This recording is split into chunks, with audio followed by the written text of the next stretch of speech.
Okay, so we're going to talk this morning about spraying herbicides specifically, and how we do that safely. Got some other videos that describe how to mix and fill your sprayer.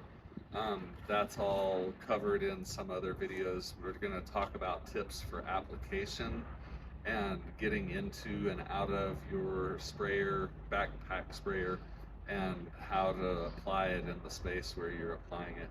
First of all, if you're using a backpack sprayer, use your tailgate of your truck, or if you have a wall or some place where you can put your backpack sprayer and you can get into the straps without picking the backpack sprayer up off of the tailgate and swinging it onto your back, because that creates an opportunity for the contents to slosh. If you can get it on, if I don't have a backpack sprayer or a truck here, but if you can imagine what I'm talking about, it's sitting on your tailgate and you get into the straps and stand up, in a smooth motion without sloshing the sprayer onto your back. That will prevent the contents from spilling out if there's any vents in the sprayer. The tips about if it's a really windy day, you don't want to spray anyway. If there's a light breeze and it's safe to spray, here's how you approach the site. If today the wind is blowing from the west toward the east, and we want to start downwind and walk backwards, spraying in front of you, so that you don't, if you turn around and you spray into the wind, it's going to blow on you, right? If you turn this way with your back towards the wind and you walk forward, you're not going to be spraying it on yourself, but you're walking through what you've applied. So start downwind and walk backwards. If you are spraying a wide space, work back and forth, and you can look and make little markers mentally on the wall. You've got corrugates in that side, you've got the little faces on that side, you've got a window on this side. Little mental markers in the space so that you can keep yourself on track, like when you go back and forth. So starting over here, I'm going to go back, I'm going to go across like this. If you're spraying dandelions or if you're spraying to kill part of a lawn, you're going along this way and spraying. The wind is carrying overspray away from you. Then you move and walk back in the same way, back and forth motion. That'll keep you from walking through what you've sprayed. The pressure that you have in your bottle as you're spraying is going to create the mist that you're trying to create, and it also, if you don't have the proper pressure in your bottle, then the little diaphragm that closes, like when you release off of the trigger, if you have inadequate pressure, it's going to dribble.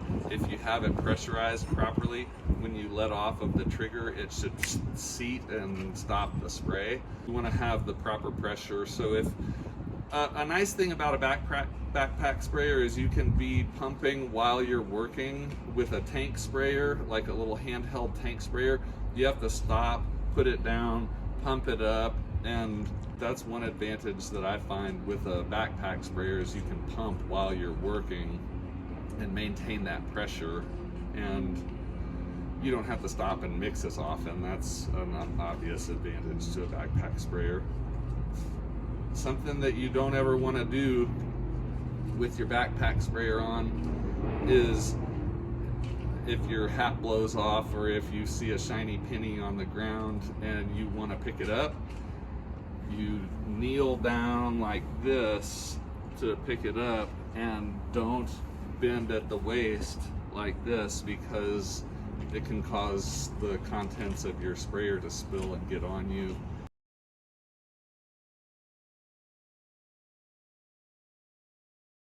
When you run out of the spray that's in your bottle, and I was talking about keeping the pressure in the bottle, pressure so that it'll make the spray that you're trying to create. At the end, you're going to run out of spray, and it's going to go from spraying to making the tss and blowing the air out. I recommend, and I think that this is what the others would recommend, to let the pressure out of the nozzle, let that go out before you unscrew the top, because if you've got the tank pressurized and you unscrew the top, that pressure is going to blow and likely in your face, right? So I always use the wand and let the pressure out of the tank that way before I open up the tank. It's a good thing to remember for yourself and for others if you're working with other people.